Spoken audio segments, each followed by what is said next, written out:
وہ مرا جب انسان تو اب اس کو کوئی خبر نہیں ہے کہ میں مر چکا ہوں؟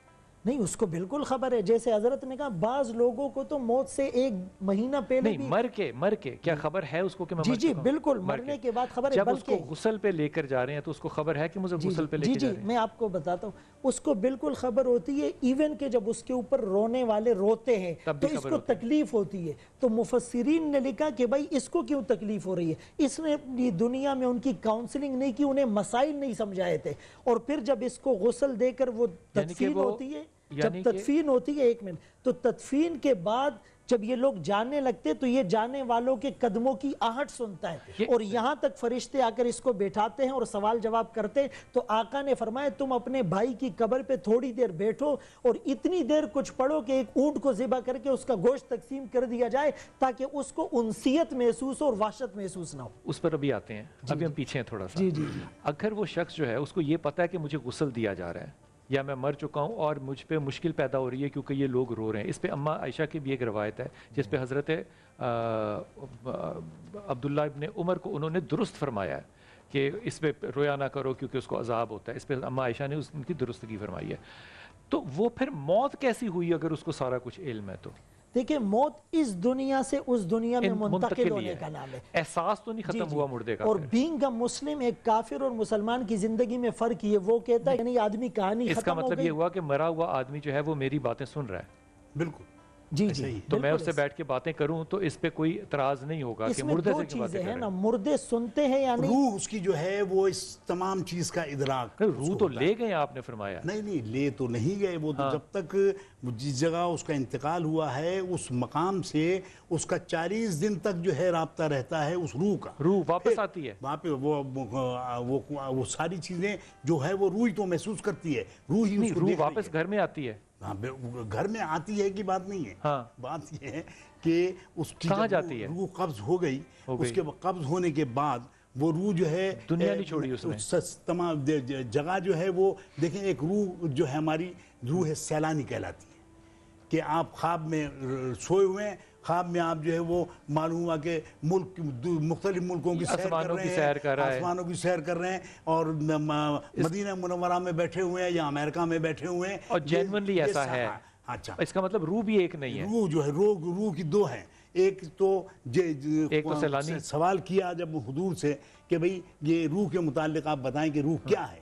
یسألونک عن الروح قل الروح من امر ربی.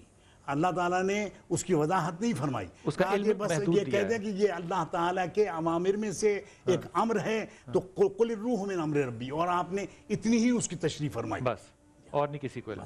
لیکن میں یہ جاننا چاہ رہا ہوں آپ سے کہ جو مردہ ہوتا ہے، مر گیا، ہمارے نزدیک وہ مر گیا، تو اس کو آپ کی گفتگو بھی سنائی دے رہی ہے، اس کو اپنے غسل کا بھی پتہ چل رہا ہے. تو یعنی کہ وہ اپنی تائیں تو زندہ ہے، مجھے اور اس کی زندگی میں فرق ہے.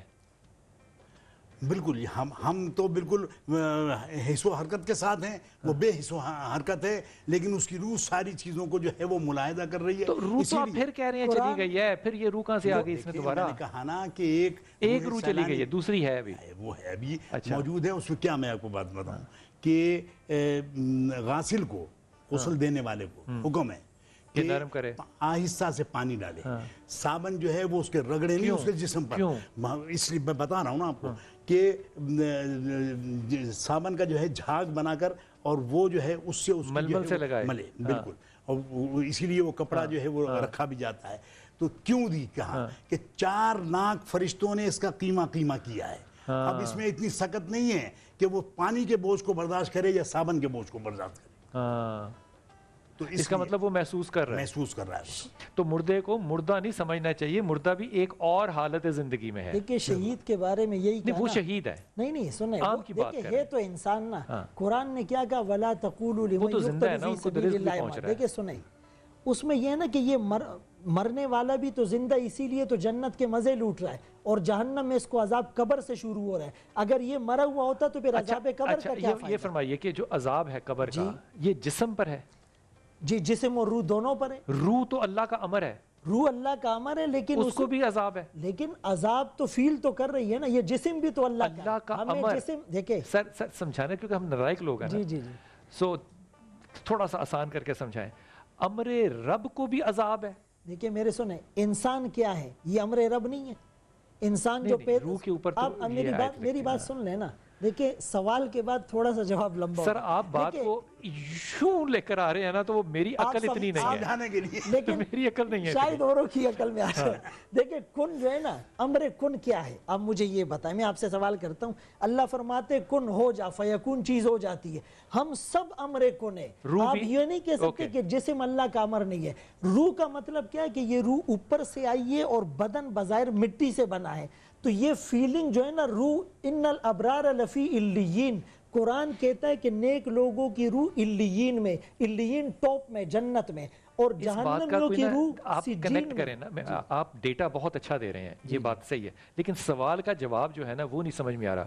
میں بنا ہوں کھنکتی مٹی میں سے جی ٹھیک ہے اور آدم علیہ السلام کس سے بنے اسی سے میں انہی کا ذکر کر رہا ہوں. آدم علیہ السلام ہی کا ذکر کیونکہ ہم تو بظاہر نطفے سے بنے. جی جی جی جی تو اللہ نے روح کو کیسے کنسٹرکٹ کیا ہے نور سے یا اسی طرح بدبودار کھنکتی مٹی میں سے ان کا بھی پروسیس نہیں وہ اللہ کے ہمارے اوپر سے ڈائریکٹ آئے تو دونوں برابر نہ ہوئے نا بالکل نہیں ہوئے. تو جب جسم کے اوپر عذاب آ رہا ہے تو وہ عذاب کس صورت میں آ رہا ہے آگ کی صورت میں خوف کی صورت میں کس صورت میں آ رہا ہے دیکھیں عذاب خوف اور آگ دونوں کی صورت میں آگ یعنی کہ جل رہی ہے یا امیجنری آگ ہے. دیکھیں رسول اللہ صلی اللہ علیہ وسلم نے فرمایا کہ بھائی کچھ لوگوں کو قبر میں عذاب دیا جاتا ہے النار یعرضون علیہا آگ ان پر پیش کی جاتی ہے. یہ قرآن کی واضح آیت ہے. تو قبر ان کی آگ سے بھر جاتی ہے اور فرمایا القبر روضۃ من ریاض الجنہ وحفرۃ من حفر النار.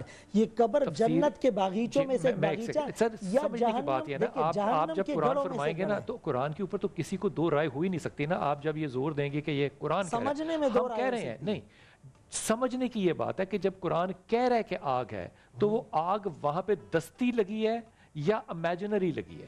نہیں وہ دستی لگی ہے مجھے اور آپ کو فیل نہیں ہو رہی. دیکھیں ترمذی شریف کی ایک حدیث ہے دستی پھر کیسے ہوئی باہر والوں کو فیل نہیں ہو رہی. ترمذی شریف کی ایک حدیث ہے مٹی گرم ہوگی اس سے بالکل اندر گرم ہوگی. وہ تو دیکھیں نا احساس ہے اس کا جسم میں احساس کر رہا روح احساس کر رہی ہے. کیا ہے کہ یہ عذاب احساس کا احساس کیا ہے کہ ترمذی شریف میں حضور صلی اللہ علیہ وسلم نے ارشاد فرمایا کہ جب بد کردار اور دنیا میں جو ہے وہ معاصی شیار شخص ہے وہ جاتا ہے تو وہ قبر اس کو ایک تو آواز دیتی ہے کہ میں نے تیرے لیے جو ہے وہ یہاں عذاب اللہ تعالیٰ کا جو ہے تیرے لیے تیار ہے. اس میں کیا ہے کہ 70 اژدہے اس پر جو ہے وہ ایک دم سے آ کر اب وہ 6 فٹ 2.5 فٹ میں 70 آ نہیں سکتے. اس کا مطلب یہ ہوا کہ یہ امیجنری ہے. یہ کشادہ بات یہ کہ کشادگی جو ہے جیسے بھی روحانی کشادگی ہے نا یہ جو ارشاد فرمایا فضل سبحان صاحب نے کہ اس کو جو ہے تا حد نظر جو ہے اس کی قبر کو کشادہ کر دیا جاتا ہے جو نیک اعمال والا ہے اور اس کے لیے جنت کی ایک کھڑکی وہاں یہ آگے یا سمجھ یہ نہیں آ رہی کہ کھڑکی جو ہے وہ روحانی ہے کہ پریکٹیکل ہے. یہ نہیں پتا آپ اس کے لیے کہیں او پائی قبر سے جا تو پتا چلے وہ کہتے کہ تو مر ذرا قبر مر سے تب جگے گا پتا